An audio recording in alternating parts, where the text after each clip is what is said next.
siang Bapak Ibu Guru.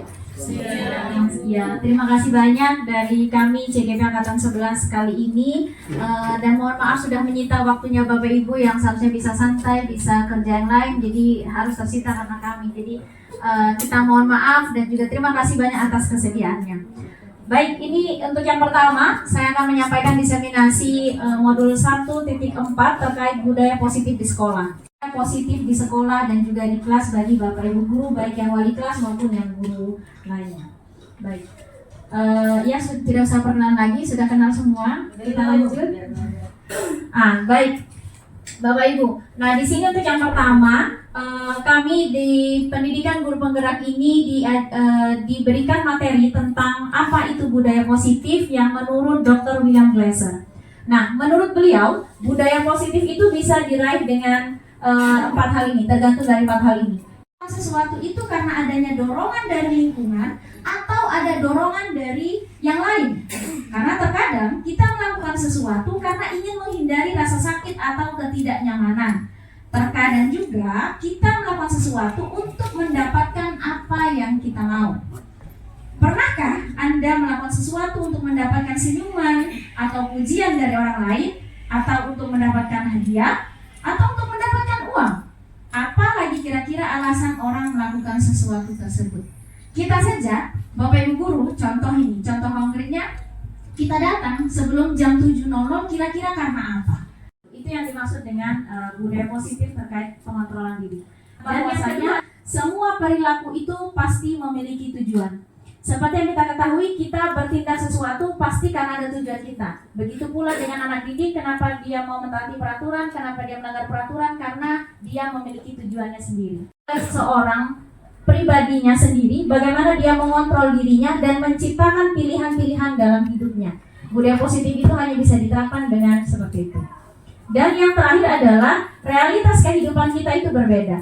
Seperti yang kita ketahui, peserta didik itu memiliki kodrat mereka masing-masing. Mereka memiliki latar belakang orang tua yang berbeda, latar belakang sosiokultural yang juga berbeda, sehingga itu mempengaruhi karakteristik dan juga sifat peserta didik. Sehingga itulah nanti yang akan kita bahas, bagaimana cara mengontrol dan menciptakan budaya positif dari latar belakang dan kodrat peserta didik yang berbeda. Yang selanjutnya adalah kita berusaha memahami pandangan orang lain tentang dunia. Dan setiap orang memiliki gambaran yang berbeda-beda. Sebagaimana kita ketahui, peserta didik di dalam kelas atau peserta didik kita di sekolah kita ini memiliki pandangan yang berbeda tentang apa yang mereka lakukan. Sebagaimana contoh, kalau kita mendapati ada anak yang melanggar peraturan, seperti datang ke sekolah terlambat, kita seharusnya Bapak Ibu Guru tidak bisa langsung menghukum anak tersebut. Langkah yang harus kita lakukan ketika kita ingin menumbuhkan budaya positif di sekolah kita adalah kita tanya dulu kepada peserta didik tersebut kenapa dia bisa terlambat, apa alasan dia dibalik itu, dan kita harus mencoba memahami dan memberikan dia pengertian terkait peraturan yang ada di sekolah kita, sehingga kesalahan yang dia lakukan itu tidak dia ulangi kembali. Nah, dalam menciptakan budaya positif, di sini ada nanti yang namanya makna disiplin sendiri itu apa? Kalau kita selama ini meyakini disiplin itu terkait dengan mentaati peraturan atau mendapatkan hukuman dan sebagainya, ternyata sebenarnya yang dinamakan disiplin itu bukan seperti itu. Nah, budaya positif itu juga sangat erat hubungannya dengan teori motivasi. Nanti kita juga akan membahas tentang teori motivasi yang akan juga dijelaskan oleh rekan saya. Setiap manusia itu memiliki 3 motivasi pastinya dalam hidupnya. Yang pertama ada termotivasi karena ada takut akan hukuman atau perasaan tidak nyaman. Dan yang kedua adalah motivasi karena adanya reward atau penghargaan ataupun pujian dari orang lain. Dan yang ketiga adalah atau terakhir, dia memiliki nilai-nilai yang dia hargai, yang dia yakini kalau dia melakukan sesuatu karena itu memang nilai-nilai yang saya yakini. Begitu. Nah, nanti penjelasan lebih jelasnya. Dan teori motivasi ini juga berangkat dari nilai-nilai kebajikan universal. Apa itu nilai-nilai kebajikan universal? Yakni nilai-nilai yang kita akui dan kita yakini sebagai suatu kebaikan secara universal, secara umum. Jadi mau orang dimanapun latar belakangnya, mau berasal dari keluarga manapun, itu menganggap nilai tersebut adalah nilai yang baik. Contoh, saling menghormati, saling menghargai, itu adalah salah satu contoh nilai-nilai kebajikan universal yang tidak pandang dari keluarga manapun dan dari asal daerah manapun yang kita yakini benar. Dan akhirnya setelah mereka mendapatkan teori motivasi mereka apa alasan mereka melakukan sesuatu tersebut, lalu mereka meyakini kebajikan universal, harapannya adalah setiap kelas, setiap guru wali kelas dan guru mapel memiliki yang namanya keyakinan kelas untuk kita sepakati bersama antara peserta didik dan juga guru yang ada di kelas tersebut. Nah, terkait posisi kita selaku Bapak Ibu guru yang ada di sekolah, di sini kita memiliki 5 posisi kontrol cara kita menghadapi peserta didik saat mereka itu melakukan suatu kesalahan di sekolah.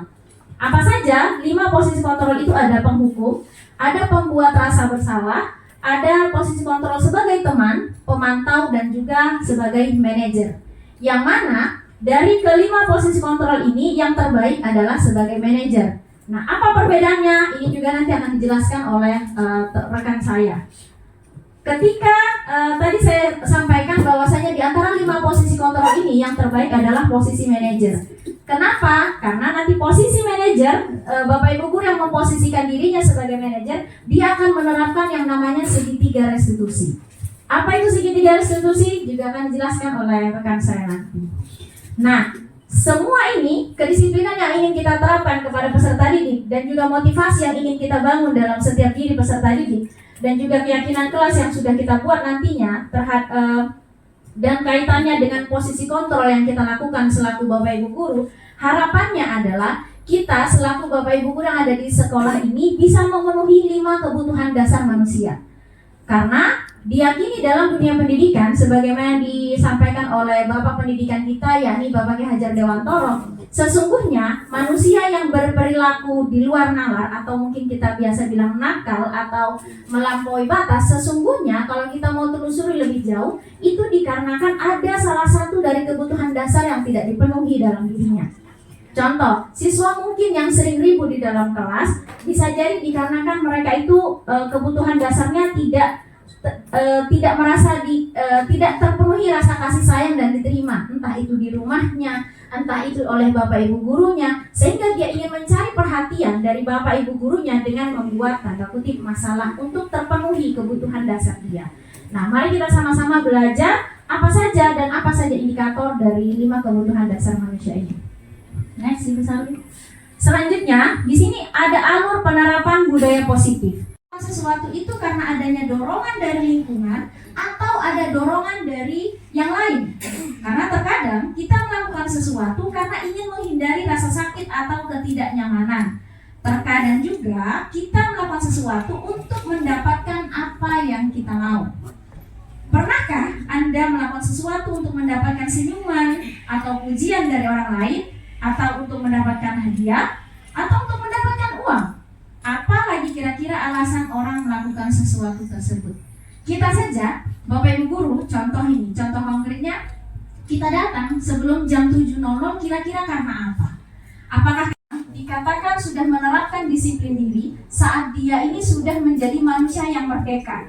Apa itu maksudnya manusia yang merdeka? Bahwasanya dia bisa mendisiplinkan dirinya. Bahwasanya jam sekian saya harus bangun, setelah itu aktivitas apa yang harus saya lakukan, dan melakukan seluruh tanggung jawabnya sesuai dengan kesadaran yang dia miliki, maka hukum alam akan bekerja, yaitu orang lain akan mendisiplinkan dirinya.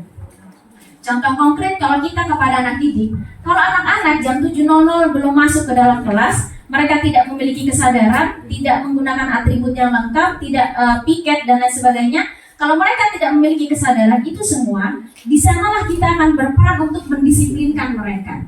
Nah, saat kita masih mendisiplinkan mereka, disitulah berarti murid kita belum menerapkan disiplin diri dan belum menjadi manusia yang merdeka. Disitulah maksudnya. Karena apa? Karena untuk anak-anak melakukan sesuatu karena ada motivasi eksternal atau motivasi dari luar. Karena apa? Bapak Ibu gurunya masih harus paksa sama dia, harus mendisiplinkan dia, menyadarkan dia atas tanggung jawabnya. Dengan nilai-nilai yang mereka percaya. Mereka percaya kalau saya rajin, kalau saya disiplin, maka saya akan menjadi sukses. Kalau saya mentaati peraturan, saya disiplin diri, maka kelak saya ini berguna untuk masa depan saya, dan seterusnya. Sehingga ketika motivasi intrinsik itu sudah dimiliki oleh peserta didik, mereka sudah menerapkan disiplin diri, maka mereka tidak akan mudah terpengaruh oleh orang lain, dan mereka juga termasuk orang yang menjunjung tinggi nilai-nilai yang mereka hargai untuk mencapai tujuan yang mulia. Nah, itulah harapan kita menerapkan disiplin positif. Selanjutnya adalah, di sini ada beberapa nilai-nilai kebajikan universal. Sebenarnya sangat banyak sekali nilai-nilai kebajikan universal yang disodorkan oleh beberapa tokoh. Di sini saya hanya mengambil 3 contoh. Yang mana yang pertama, profil pelajar Pancasila yang kita ketahui bersama di kurikulum Merdeka ini memang harus ada. Makanya salah satu caranya adalah melalui program P5 ini. Dan ada juga melalui IBO Primary Years Program. Itu ada beberapa nilai kebajikan yang mereka percaya yang harus ada menjadi motivasi intrinsik peserta didik. Dan yang terakhir ada 9 pilar karakter yang juga harapannya menjadi nilai kebajikan yang peserta didik yakini untuk ada dalam diri mereka. Selanjutnya, di sini ada, tadi saya sudah jelaskan bahwasanya disiplin positif itu erat kaitannya dengan teori motivasi atau motivasi yang menjadikan seseorang tergerak untuk melakukan sesuatu. Yang pertama, teori motivasi yang berupa hukuman. Ada kalanya seseorang atau anak atau peserta didik melakukan sesuatu karena mereka takut mendapatkan hukuman, karena mereka takut merasa ketidaknyamanan. Contoh, ketika peserta didik lambat, mereka takut nanti akan ketutupan gerbang dan tidak bisa masuk ke dalam sekolah dan mengikuti pelajaran. Ketika mereka tidak bertugas di dalam kelas, mereka takut akan nanti dihukum oleh wali kelasnya dan lain sebagainya. Nah, itulah teori motivasi yang sehingga peserta didik disiplin datang ke sekolah hanya karena takut akan hukuman. Itu teori motivasi yang pertama. Teori motivasi yang kedua yakni restitusi. Penghargaan. Ada kalanya peserta didik ini termotivasi untuk melakukan sesuatu, mentaati peraturan karena mereka tahu akan dapat penghargaan. Entah itu pujian dari bapak ibu gurunya, entah itu nanti mendapatkan suatu barang yang mereka inginkan atau mereka senangi, atau mungkin ada bapak ibu guru yang menerapkan siswa terrajin. Nah, itu kan merupakan juga penghargaan dari bapak ibu guru kepada peserta didik ketika mereka menjadi siswa yang disiplin. Nah, itu juga termasuk teori motivasi yang kedua. Dan yang ketiga adalah restitusi. Apa itu restitusi? Nah, restitusi inilah yang harapannya yang ada dalam peserta didik kita, yang harapannya kita bisa latih, bapak ibu guru latih secara secara berkesinambungan dan step by step, sehingga melekat kepada jiwa peserta didik. Yang mana nanti langkah-langkahnya akan dijelaskan juga oleh partner saya. Intinya di proses restitusi ini adalah kita menanamkan nilai-nilai kebajikan yang harus mereka yakini akan berdampak baik dalam kehidupan mereka, dengan cara kita membimbing mereka, mengarahkan mereka untuk memahami mana yang benar dan mana yang salah, tanpa harus menghukum dan juga memberikan penghargaan. Yang mana ini adalah dipercaya oleh beberapa tokoh, restitusi ini sebagai cara terbaik untuk menanamkan motivasi intrinsik secara jangka panjang. Karena berdasarkan penelitian, hukuman dan penghargaan itu ternyata bisa berdampak buruk kepada anak-anak. Bisa jadi anak-anak ketika sudah tidak ada lagi hukuman atau tidak ada lagi pujian dan penghargaan, mereka tidak mau lagi disiplin. Nah, harapannya motivasi itu tetap ada meskipun tanpa adanya hukuman dan juga penghargaan. Baik, selanjutnya adalah ini kaitannya teori motivasi tadi yang 3 hal antara hukuman, penghargaan dan juga restitusi tadi itu erat kaitannya dengan teori kontrol. Teori kontrol itu adalah bagaimana kita selaku bapak ibu guru yang mendampingi peserta didik atau mendampingi anak murid saat mereka memiliki masalah ataupun mencapai sesuatu. Kalau kita nanti kita memposisikan diri kita sebagai penghukumkah, sebagai pembuat rasa bersalahkah, temankah, manajer atau pemantau, itu nanti akan mempengaruhi motivasi peserta didik untuk melakukan sesuatu. Nah, secara detailnya apa saja nanti juga akan dijelaskan oleh teman saya. Mungkin sekian.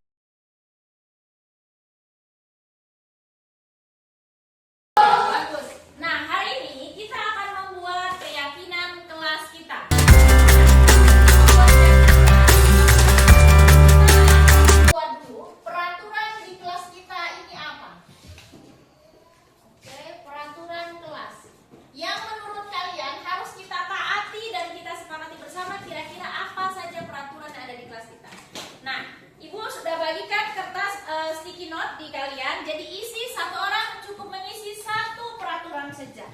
Bisa dipahami di sini? Bisa, Bu. Bagus. Setelah itu, kalian Ibu minta untuk membuat disiplin positif.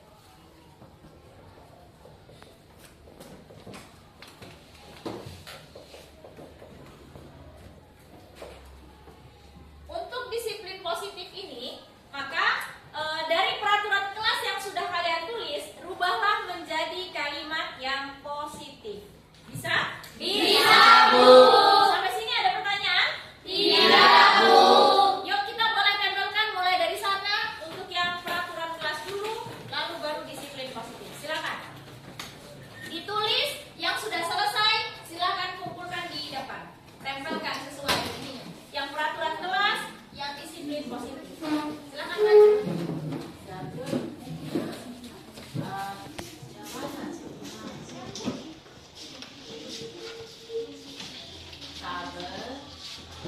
Iya. Iya, tabel T.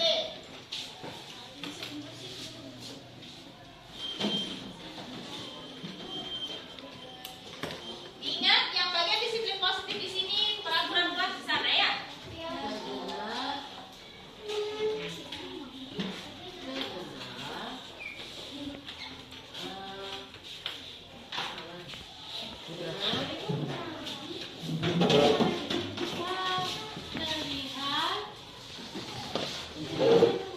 Ya, ditulis Evan.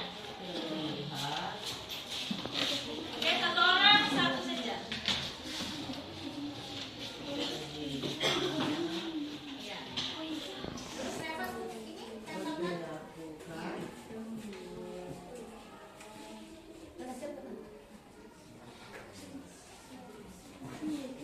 Oh, yang lain sudah? Sudah. Ya, Evan tempelkan di sini.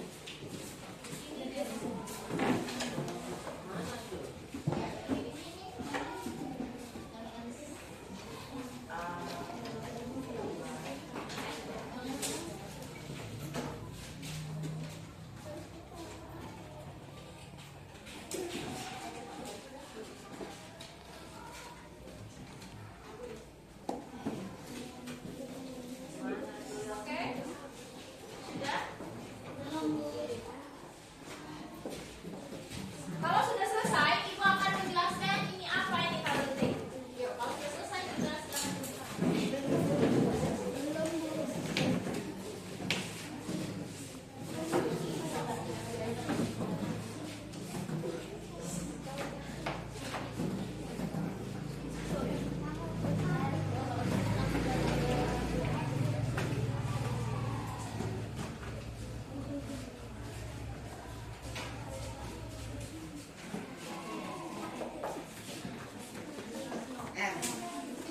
Masih yang ini nanti. Sudah ya? Sudah? Ada lagi yang belum? Sudah ya? Oke. Nah, sekarang kita selanjutnya adalah tabel T. Tabel T ini adalah terkait dari peraturan dan disiplin positif yang sudah kalian buat tadi. Kita buat menjadi tabel T. Yang mana tabel T di sini dibagi menjadi 3 bagian. Yang pertama, peraturan kelas kita itu terdengar seperti apa. Dan yang kedua, disiplin positif atau peraturan kelas kita terlihat seperti apa. Dan yang terakhir, bagaimana kita berperilaku untuk menerapkan peraturan kelas atau disiplin positif yang sudah kita buat tadi. Bisa dipahami sampai sini? Bisa, Bu. Ada pertanyaan? Tidak, Bu. Kalau begitu silahkan tulis kembali di kertas sticky note yang sudah kalian dapatkan, lalu tempelkan sesuai ini. Kalian yang mau tempel terdengar boleh, terlihat boleh, ataupun berperilaku boleh. Pilih salah satu saja.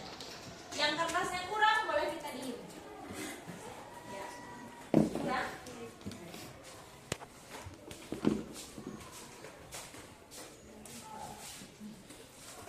Sudah? Kalau sudah selesai boleh langsung tempelkan ke depan. Silakan. Ya, tempelkan. Sudah? Tempel sudah? Aku di sini masih hitam. Habis ini.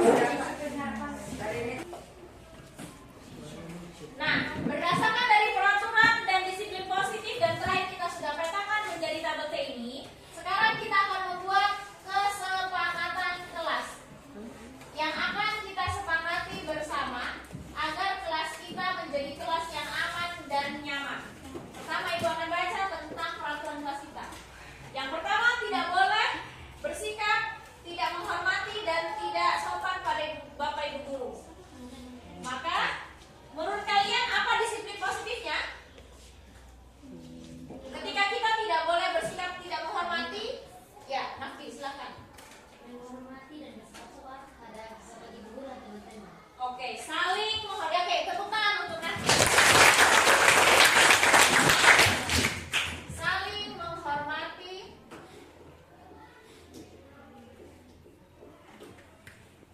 dan menghargai ya. Siapapun itu, baik Bapak Ibu guru dan juga teman-teman. Tidak hanya teman kelas, tapi juga teman-teman di satu sekolah. Oke, bagus. Yang kedua, tidak boleh lambat masuk kelas. Maka kalau tidak boleh lambat masuk kelas, kesepakatan kita apa? Ya, Lalita. Datang tepat waktu. Datang tepat waktu. Tepuk tangan untuk Lalita.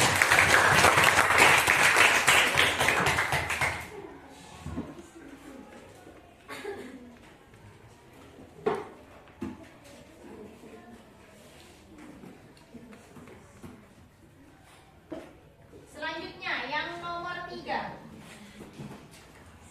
Dilarang makan di dalam kelas pada saat mata pelajaran. Kira-kira kalau kita tidak boleh makan di dalam kelas, maka apa yang akan kita sepakati?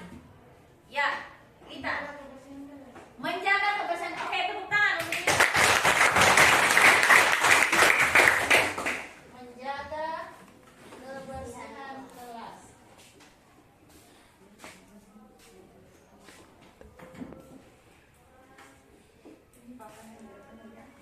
Terus dilarang membuang sampah sembarangan. Maka kesempatnya, ya Oli, Menjaga ketertiban. kebersihan kelas ya. Berarti dilarang buang sampah kelas, dilarang membuang sampah sembarangan. Maksudnya maaf. Jadi keyakinannya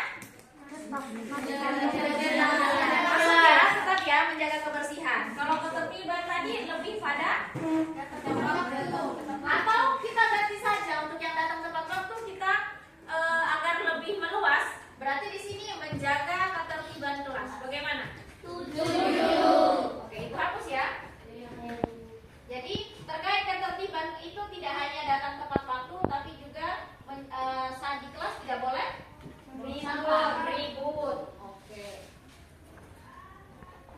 Menjaga ketertiban kelas. Oke. Ibu baca lagi.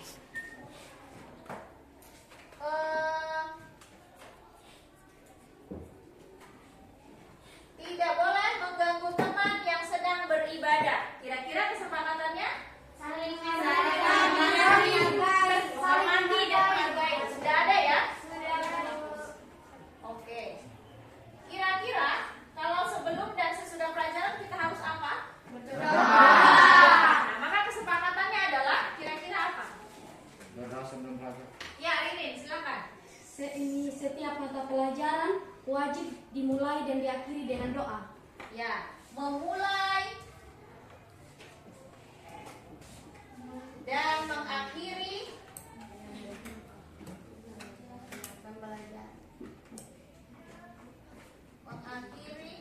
pembelajaran dengan doa. Karena kita semuanya di sini insan yang beriman, maka kita harus mengawali dan mengakhiri dengan doa. Oke. Ada lagi mungkin yang perlu kita tambahkan terkait kesepakatan kita? Iya, Cynthia. Mendengar dan menyimak saat guru menjelaskan.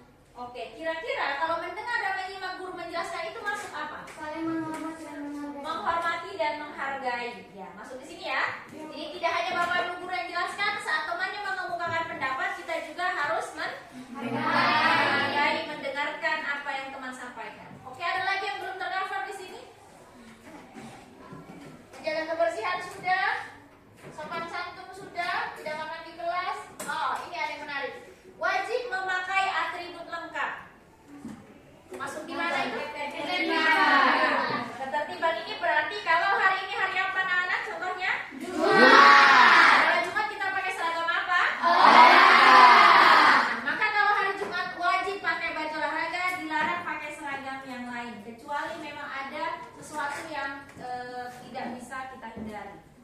sampai di sini ada pertanyaan? Tidak. Bagus, jadi diingat kesepakatan kelas kita yang 4 ini. Yang pertama adalah saling menghargai. Apakah ini untuk berlaku kepada siapa? Semuanya, baik Bapak Ibu guru maupun teman-teman. Dan yang kedua, jaga ketertiban kelas. Tadi termasuk apa saja ketertiban kelas itu?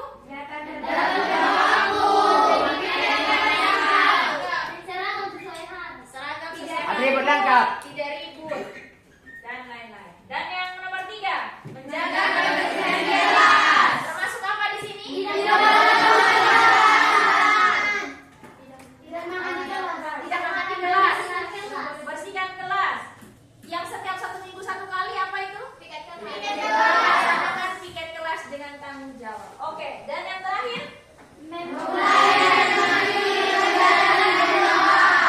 Oke. Sudah bisa kita sepakati mau terjadi mulai hari ini? Tepuk tangan untuk kita semua. Baik anak-anak, terima kasih banyak untuk kesempatannya. Ibu harap kesepakatan kelas kita yang sudah kita buat bersama ini kita terapkan selama pembelajaran bahkan sampai nanti kalian selesai. Karena ini sangat bermanfaat untuk kepribadian kalian dan juga untuk masa depan kalian. Baik, terima kasih dari Ibu dan selamat siang. Siang, Bu.